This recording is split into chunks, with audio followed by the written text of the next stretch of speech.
Hi, my name is Riley Allen. This is my review of Chapter 2 of Percy Jackson and the Lightning Thief, titled Three Old Ladies Knit the Socks of Death. So far, I'm really loving the chapter titles. Like, the first one was, I accidentally vaporized my pre-algebra teacher or something like that. And this one is, Three Old Ladies Knit the Socks of Death.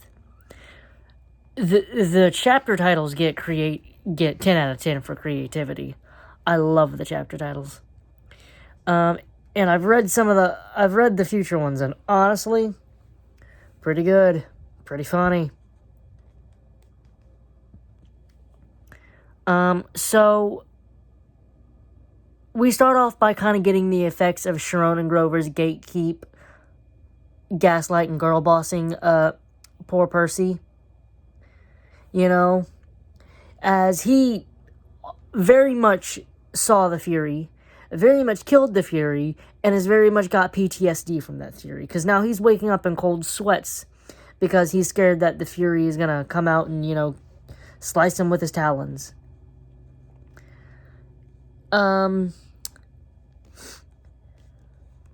So that plan of them not telling Percy is gone straight down the drain because he remembers it. And, he keeps trying to spring references to Miss Dodds. But nobody remembers because the Miss worked on everybody else. But to make them think that they had that Miss Kerr as their teacher. Side note, who is Miss Kerr? She's apparently a blonde woman. Who is she? Is she a legacy that just is in the know? Is she one of them rare breeds of demigods that live past the age of 16? I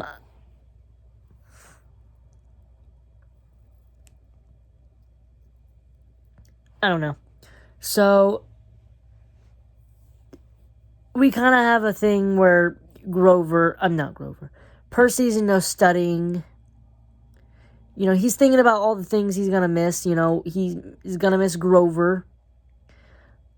He also says he's going to miss the smell of the pines, the Hudson River and the pines. And I wonder if both of those are kind of like in the wilderness. And I wonder if all three of these are supposed to be like subtle references to the camp. Because like the greatest things you like about Yancey, you're going to get at camp. Like the forestry. I'm pretty sure there is like a river. Or at least like a creek. So there's that. There's a pine tree. And there's Grover. Also, I did do some cursory glances. And apparently the pine tree is sacred to Dionysus, Pan, and Poseidon. Do with that information what you will. So, maybe it's also a subtle nod to his heritage as the son of Poseidon, because he also liked the river, which is water, it's technically not Poseidon's domain, but water's water, I guess. So he starts studying for the Latin test, and this is the only test he really wants to try on because he doesn't want Mr. Brenner to think that he didn't try. But, the dyslexia gets to him. The word starts, swiveling. He doesn't think he can, remember Sharon or Charon, or Sharon, whatever. Rick thought he was real funny putting that one in. I'm just going to leave it at that. I bet he was chuckling to himself as he was typing that out, writing that sentence, whatever. He was like, they won't get it now, but they'll get it. I'll bring that sentence up in my reviews of the later chapter. Side note, I have read this entire book. It's one of those books where you just can't. I physically could not stop myself from reading the entire book, so I do have the future knowledge. I also have the future knowledge of some pieces of the other books, so I'm just gonna. I'm not one of those people who is good at holding spoilers. If this is like your first video of mine you've ever watched, I'm not very good with withholding spoilers. If I know something's gonna happen and it references referencing something in this episode that happens in the future that I know about. I'm probably going to reference it, or future chapter, or whatever. Yeah, I'm not good at this no spoiler thing. Anyway,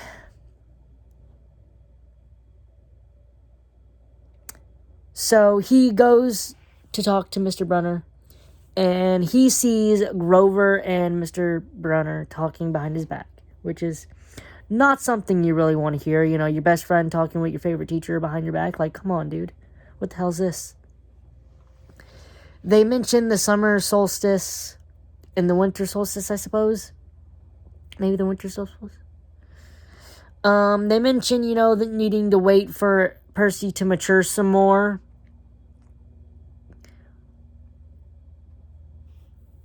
Apparently, Sharon, or Mr. Brunner, Sharon, whatever, did not know Miss Dodge was a Fury, or at least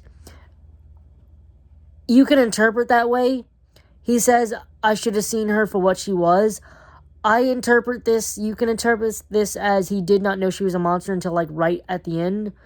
I interpret this as he knew she was a monster, he just didn't know which one. Because I assume, you know, as a servant of Hades, she's pretty good at masking herself or whatever, maybe? I don't know.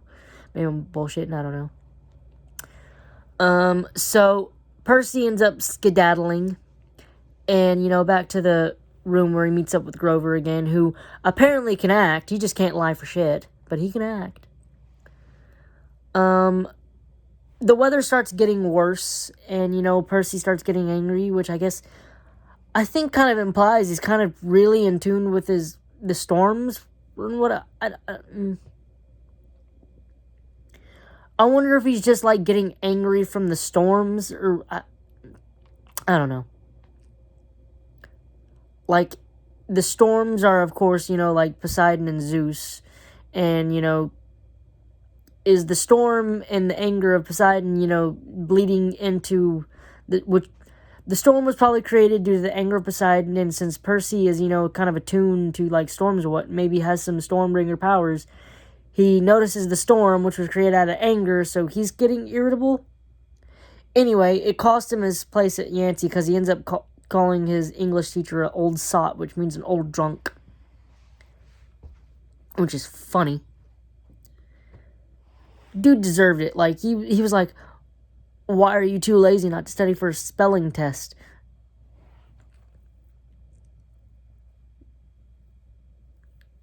Yeah.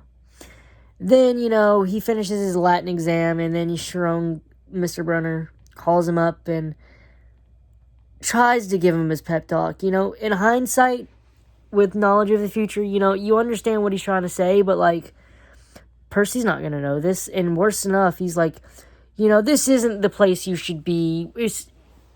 And for someone who, I guess, kind of enjoyed his time there, that's not what you want to hear. And he's saying this in front of all the other children, so that's just an added screw you. We get some extra words. We get some extra knowledge about Percy. You know, he's got a stepfather who's obnoxious with his stupid poker parties. Eventually, he starts to go home on the Greyhound bus, and coincidence, I think not, Grover's coincidentally on this same route.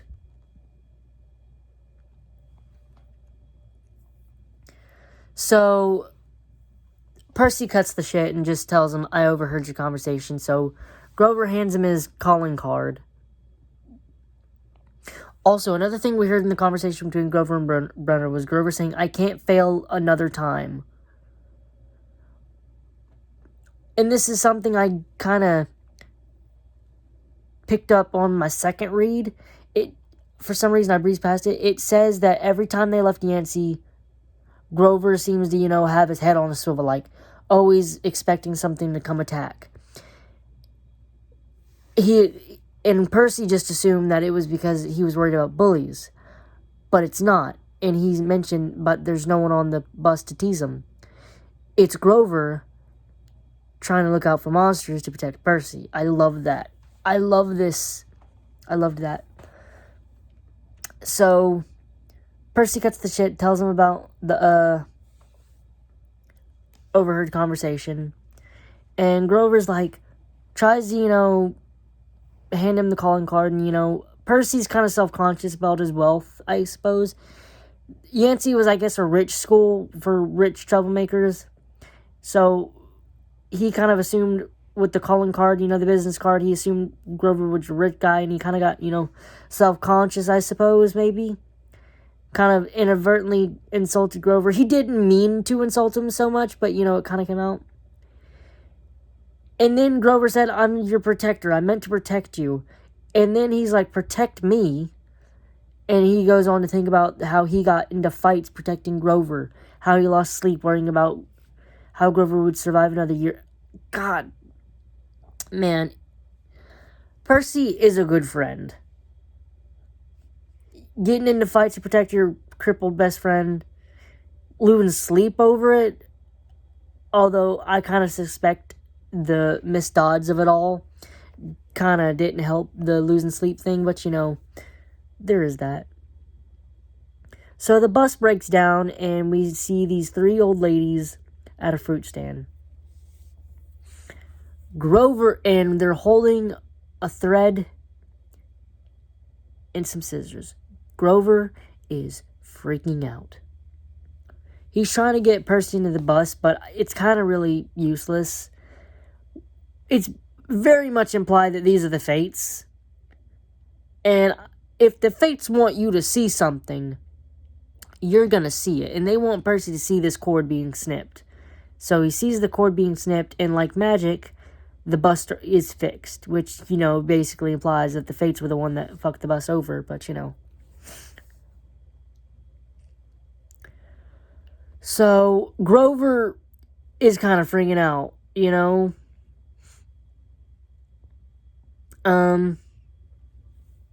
He starts looking at Percy, has got real good intuition, and he's like, the snipping of the cord, does that mean someone's gonna die? He's got the intuition, the skills or whatever, perception to say that the 3 old ladies just weren't 3 old ladies. They were something older, even worse than Miss Dodds. But, and I guess from a child's point of view, I guess it could be worse. I think they're just more different. I don't think the Fates are any worse than the Furies or anything. I think the Furies are worse than the Fates, but the Fates got like a bad rap, They got a job to do. They spin your spin your birth thread. They spin your life thread, and they snip the cord when it's your time. That's their job. Maybe they enjoy it, maybe they don't. We don't know. But I think. Also, I wonder how much of the free will of it all plays into, like the one that's in charge of stitching your life. Is she just, stitching your entire life, or is she stitching it kind of waiting for you to, have your free... Is she stitching 2 different paths, several different paths, and waiting to fill it in? Alright, like, your life could go this way if you go left. It could go that way if you go right. Let's see what you could pick. You went straight. That was not an option. Alright, gotta get the scissors. That was not an option. Love free will. Anyway. So, Percy says that Grover starts looking at him like what flowers he would like on his coffin. I wonder what flowers Percy would like on his coffin. I kind of would have liked it. I wonder if that's going to be something that comes back, like a little joke, like he's off to fight some monster, and he says, if I die, I want so-and-so flowers on my coffin. It'd be funny if it's a callback. If it ever becomes a callback, I don't know. Overall, I really enjoyed this chapter. Not so much the eavesdropping of it all and the Sharon Bruner's part in it, but overall, I'm going to give this chapter maybe a 7 out of 10. I really enjoyed Percy's, inner thoughts. He really does kind of feel like a 12-year-old boy. Like, he doesn't... And I suppose it kind of helps because Rick was a former teacher. He he is a dad, and I think his son was maybe around the age Percy was, so I guess he had some first-hand experience. But, like, Percy doesn't feel older than he should be. Maybe he's a bit more got good instincts, maybe, that he shouldn't have, but then again, demigod. There.